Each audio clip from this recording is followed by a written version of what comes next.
नमस्कार सभी को, गुड मॉर्निंग। मैं शुभकरण सहायक आचार्य EFM।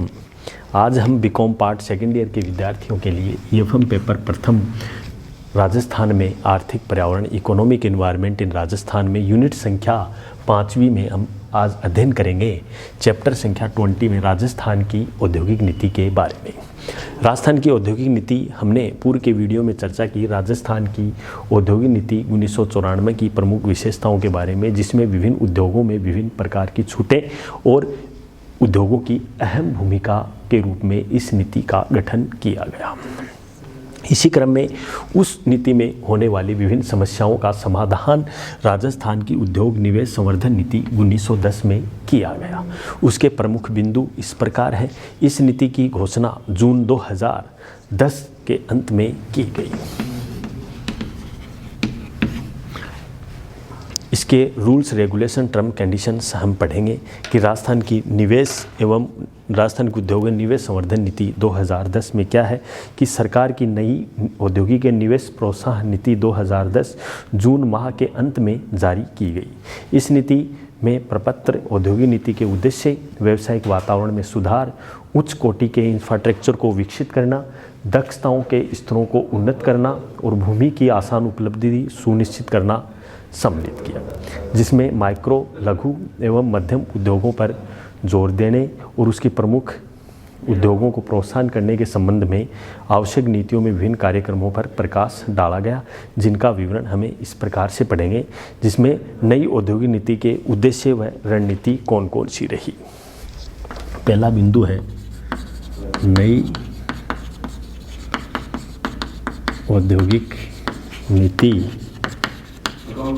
के उद्देश्य व रणनीति। नई औद्योगिक नीति व उद्देश्यों की रणनीति की हम बात करें तो इसमें मुख्यतया विनिर्माण से संबंधित विभिन्न प्रकार के घटकों के अंतर्गत सम्मिलित किया गया, जिसमें विभिन्न प्रकार के कंटेंट को शामिल भी किया गया। नई औद्योगिक नीति के अंतर्गत विनिर्माण व सेवा क्षेत्रों के निजी क्षेत्रों को इसमें अहम तरीके से भूमिका का भी निर्वहन किया गया, जिसमें पर्यावरणीय टिकाऊ औद्योगिक विकास को संतुलित व प्रदर्शित विकास को प्रोत्साहन देना और इंफ्रास्ट्रक्चर को बढ़ावा देना, मानवीय पूंजी का अधिकतम उपयोग करके ज्ञान चलित विकास भी करना। तो इस प्रकार इन उद्योगों को प्राप्त करने के लिए व्यावसायिक वातावरण में सुधारता को अहम भूमिका रहेगी। औद्योगिक नीति की क्रियान्वयन को देखरेख करते हुए मुख्य सचिव की अध्यक्षता में एक उच्च स्तरीय बैठक स्थापित की गई, जिसमें विभिन्न व्यावसायिक सुधार या विभिन्न पहलुओं पर विवेचन किया गया, जिसमें एकल खिड़की प्रणाली को सुदृढ़ किया गया। एकल खिड़की प्रणाली को सुदृढ़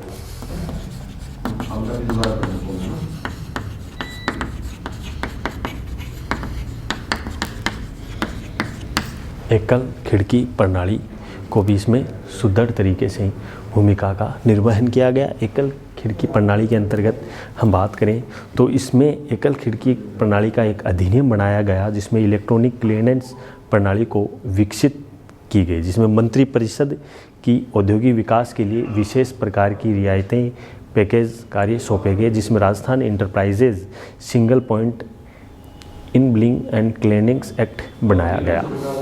उच्च गुणवत्ता वाले इंफ्रास्ट्रक्चर का विकास किया गया। उच्च गुणवत्ता वाले इंफ्रास्ट्रक्चर का विकास। उच्च गुणवत्ता वाले इंफ्रास्ट्रक्चर के विकास में भी इस नीति की अहम भूमिका रही। कैसे? इसके लिए पब्लिक प्राइवेट पार्टनरशिप PPP को प्रोत्साहन देने पर जोर दिया गया, जिसमें विद्युत सर्जन, प्रसारण, वितरण प्रोजेक्ट, सड़कों, पुलों, बाईपास मार्गों के लिए जल पूर्ति, ट्रीटमेंट का वितरण, हवाई अड्डे आदि को लागू किया गया। इसमें पिछले 5 वर्षों में विरिको ने भी 50,000 एकड़ क्षेत्रों के उद्योगों का विकास किया गया, जिसमें वर्तमान में 8 स्वीकृत सेज इकाइयाँ भी है, जिसमें 3 सार्वजनिक क्षेत्र और सरकारी क्षेत्र में सम्मिलित हैं। महिंद्रा वर्ल्ड सिटी संयुक्त क्षेत्र के अंतर्गत मानी जाती है, जिसमें शेष निजी क्षेत्र में सम्मिलित है। राजस्थान के इंग्लैंड कनेक्टेड डिपो 3 हैं, जिसमें कनकपुरा जयपुर, जोधपुर, कोटा में स्थित है। खेमली उदयपुर में स्थित है।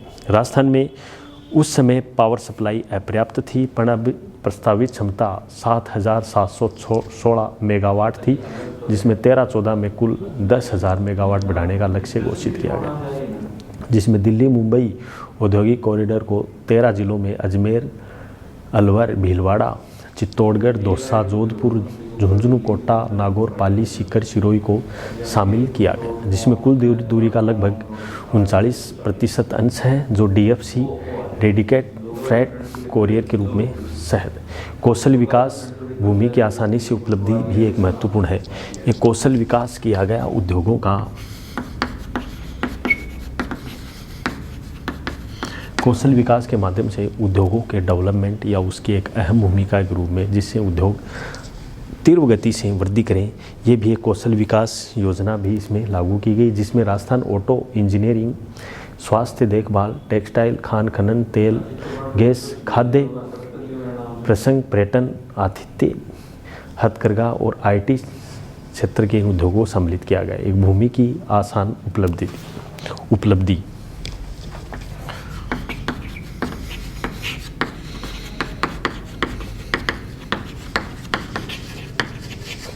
भूमि की भी इसमें आसान उपलब्धि के आयाम को सम्मिलित किया गया, जिसमें आसानी से विभिन्न प्रकार के उद्योग सरकार के द्वारा खोले जा सके। तो भूमि की आसानी से उपलब्धि निर्यात संवर्धन नीति 2010 में इसका क्रियान्वयन एवं गठन किया गया।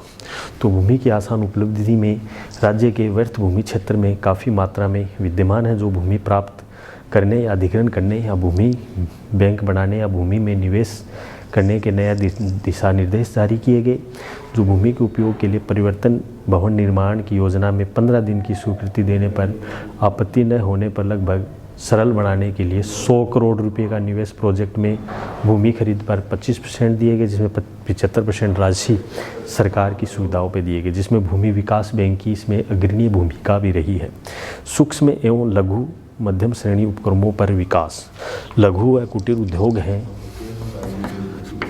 सूक्ष्म व मध्यम श्रेणी के उद्योगों के विकास पर जोर।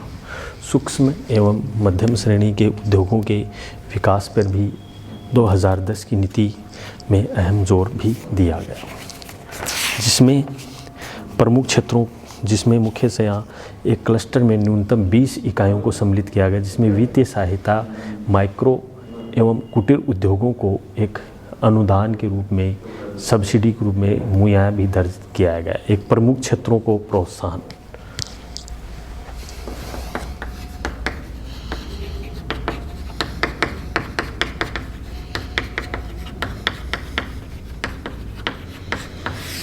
प्रमुख क्षेत्रों को प्रोत्साहन में भी इसकी राजस्थान उद्योग निवेश नीति को एक अहम भूमिका की, जिसमें इसके लिए निम्न क्षेत्र चुने गए, जिसमें ज्ञान क्षेत्र, जिला बिजनेस प्रोसेसिंग BPO की स्कीम 2010, पर्यटन पधारो साहब, खनिज प्रसंस्करण, James jewellery, agri business, textiles, पोशाकें आदि। लघु कुटीर उद्योगों के लिए महत्वपूर्ण स्कीम्स स्वरोजगार, जिसमें हम बात करें तो 25 अगस्त 2010 तक निवेश प्रोत्साहन योजना 2010 घोषित की गई, जिसमें 2018 तक ये लागू किया गया, जिसमें कर राजस्व का 50% या उससे अधिक अनुदान के रूप में रखा है, जिसमें 30% राशि निवेश प्रोत्साहन के रूप में भी की गई, जिसमें 20% राशि अनुदान के रूप में पिछले वर्षों के लिए 10 वर्ष के लिए रखा गया। तो इस प्रकार इस नीति के सफल क्रियान्वयन रहे, जिसमें 2010 से पहले नीति 78, 90, 94, 98 की औद्योगिक नीति आ चुकी थी। इसमें भी एक अहम इसकी सफलता हेतु सुझावों की हम बात करें तो औद्योगिक विकास के विनिर्माण क्षेत्र में योगदान बढ़ना चाहिए। राज्य में विद्युत प्रतिस्थापित क्षमता में वृद्धि होनी चाहिए। राजस्थान के औद्योगिक इकाइयों का सकारात्मक उपयोग होना चाहिए। सार्वजनिक क्षेत्र में उद्योगों को बढ़ावा देना चाहिए और राजस्थान में ग्रामीण व कुटीर उद्योगों को नव जीवन प्रदान करने के लिए व्यवहारिक योजना भी बनानी चाहिए। तो इस प्रकार राजस्थान की जो औद्योगिक नीति 2010 है, इन्होंने बहुत ही अच्छे प्रयास किए गए, जिसमें उद्योगों को बढ़ावा देने के लिए इनकी अग्रणी रूप से भूमिका रही। तो इस प्रकार हम नेक्स्ट वीडियो में हम चर्चा करेंगे कि राजस्थान की जो निवेश प्रोत्साहन नीति है 2014, उसके बारे में हम चर्चा करेंगे कि राजस्थान की निवेश प्रोत्साहन नीति के कौन कौन से आयाम हैं, कौन कौन से घटक हैं। तो हम आज की इस वीडियो में राजस्थान की निवेश प्रोत्साहन नीति 2010 के बारे में हमने चर्चा की। अब हम राजस्थान निवेश नीति 2014 के प्रोत्साहन नीति 2014 के बारे में हम चर्चा करेंगे। तो वो हम इस नेक्स्ट वीडियो में मिलेंगे कि राजस्थान निवेश प्रोत्साहन स्कीम कौन सी है, इन दोनों स्कीमों में उस स्कीम की क्या भूमिका रही, वाकई में क्या स्कीम वो सक्सेस रही। तो आपके एग्ज़ाम में महत्वपूर्ण रूप से 1994 की स्कीम्स पूछी जाती है। तो अब हम पढ़ेंगे राजस्थान निवेश प्रोत्साहन स्कीम 2014। धन्यवाद।